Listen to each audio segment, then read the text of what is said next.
बद्री विशाल राधा गोविंद चर्चा कर रहे थे कल अपन माघ स्नान के बारे में। तो ऐसा क्या है कि माघ मास के अंदर प्रयागराज में जाकर संगम पर जाकर स्नान करने का महत्व क्यों बढ़ जाता है, क्या कारण है, अन्य महीनों में क्यों नहीं होता है। तो इसका जो महाभारत का अनुशासन पर्व है उसमें बहुत अच्छा उल्लेख देखने को मिलता है। क्या बताया है, 10 तीर्थ सहस्राणि तिस्र कोटयस्तथा परा समागच्छन्ति माघ्यां तु प्रयागे भरतर्षभः। माघ मासं प्रयागे तु नीयते संसिता व्रतः स्नात्वा तु भरतः श्रेष्ठः निर्मलम स्वर्गमाप्नुयात्।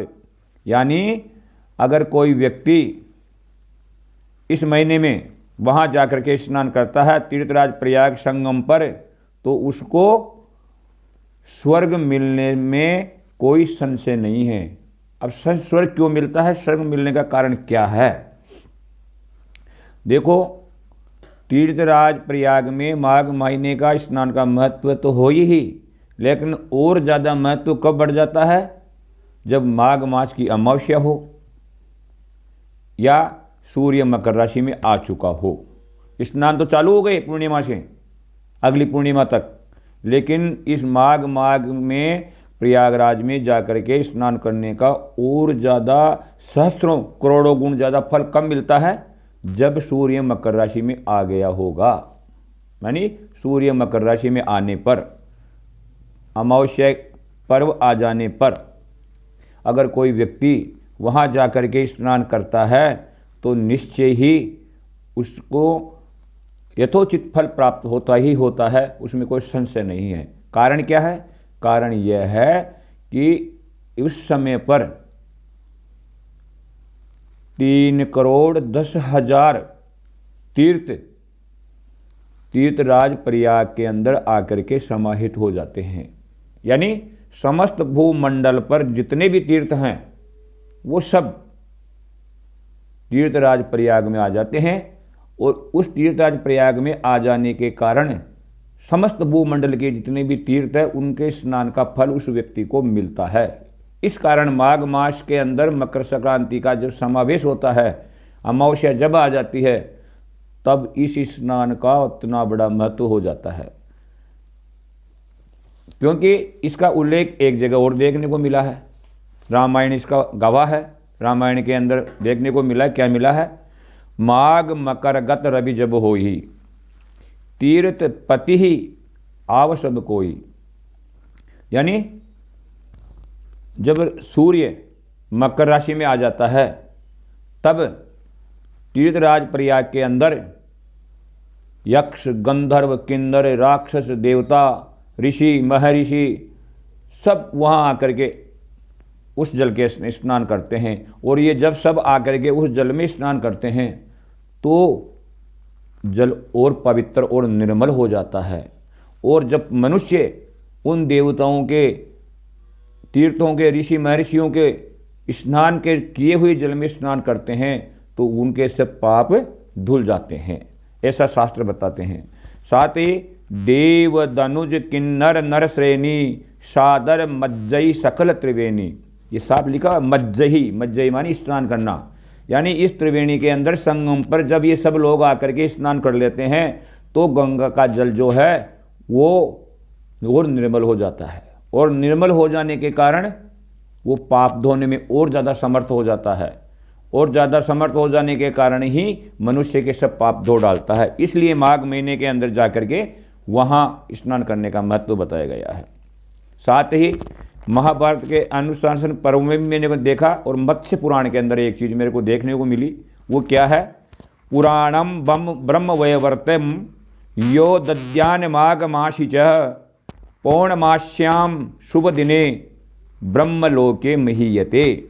मत्स्य पुराण में देखने को मिला, क्या मिला, कि माघ मास का स्नान करने के बाद जब माघ मास की पूर्णिमा हो, उस रोज अगर कोई विद्वान ब्राह्मण को जाकर के ब्रह्म वैवर्त पुराण का दान करता है तो वो व्यक्ति स्वर्ग का अधिकारी तो होता ही है, साथ ही अगले जन्म में बड़ा बुद्धिमान बड़ा विद्वान एवं समाज को दिशा निर्देश देने वाला व्यक्ति बनता है, उसके ऊपर भगवती सरस्वती की कृपा अपार कृपा बनती है।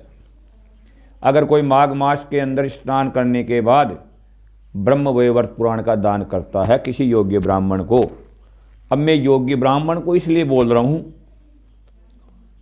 कि आपने किसी को भी दे दिया और उसने उठा करके रख दिया, सजावट बना दी, उसका न तो खुद पाठ करता है, न देखता है, न पढ़ता है, न किसी और को पढ़ने देता है, तो ऐसी जगह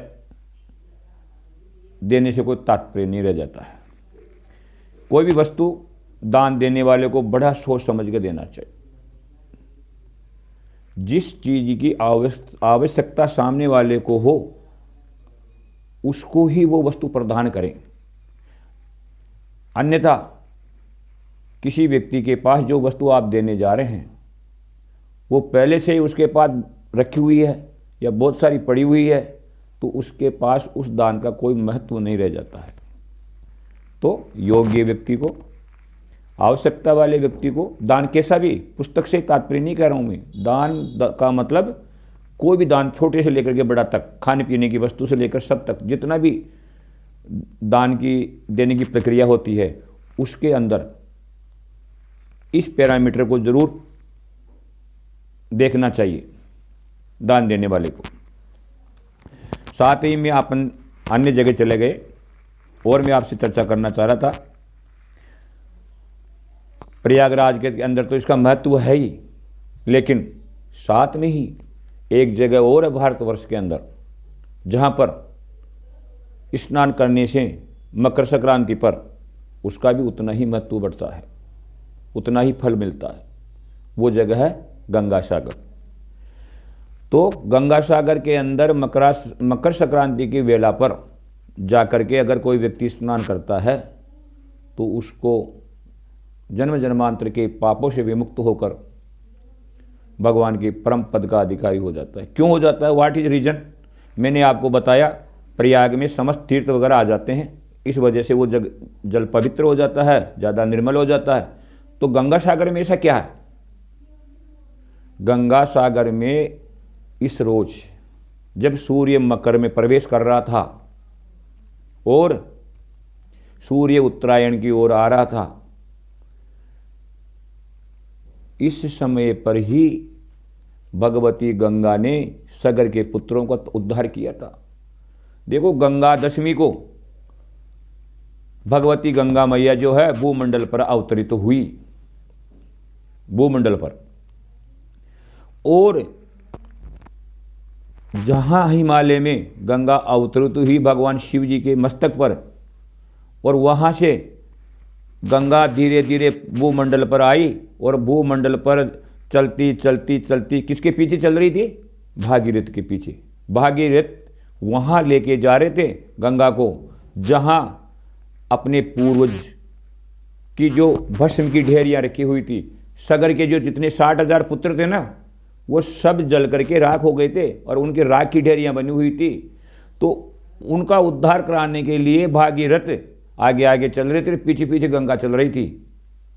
तो गंगा दशमी से ये यात्रा आरंभ होती है और मकर की संक्रांति पर जाकर के गंगा कहाँ गिरती है, सागर के अंदर है। इसलिए गंगा सागर, गंगा और सागर का संगम हुआ, तो वहां पर भी संगम है और यहाँ पर भी संगम है। इसलिए इन दोनों जगहों का ही महत्व हो जाता है और मकर संक्रांति पर जाकर गंगा सागर में समाहित हुई, मिली। और इसी वक्त जो सागर के पुत्र थे उनका उद्धार हुआ। जिस प्रकार सागर के पुत्रों का उद्धार हुआ इस रोज, उसी प्रकार कोई व्यक्ति गंगा सागर में जाकर के स्नान करता है तो उसका भी निश्चय ही उद्धार हो जाता है। तो इस माघ महीने में मकर संक्रांति के पावन पर्व पर ये दो तीर्थ ऐसे हैं जहाँ पर जाकर के व्यक्ति अपने आप का कल्याण कर सकता है, अपने आप का उद्धार कर सकता है। जय राधे, जय गोविंद, जय श्री कृष्ण।